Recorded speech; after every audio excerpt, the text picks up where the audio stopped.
Discipline is a difference nobody wants to talk about because discipline doesn't feel good. It works. You don't need a new plan. You need standards you don't break. When it's early, when it's late, when it's boring. Discipline is choosing progress over comfort again and again until it becomes who you are. Most people wait to feel ready. Disciplined people move first. They let action fix the mindset.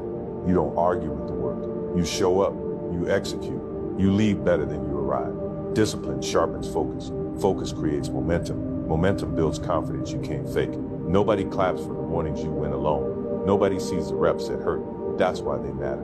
Stay disciplined long enough and something changes. Your excuses disappear. Your standards rise. Your results speak. This isn't about motivation. It's about identity.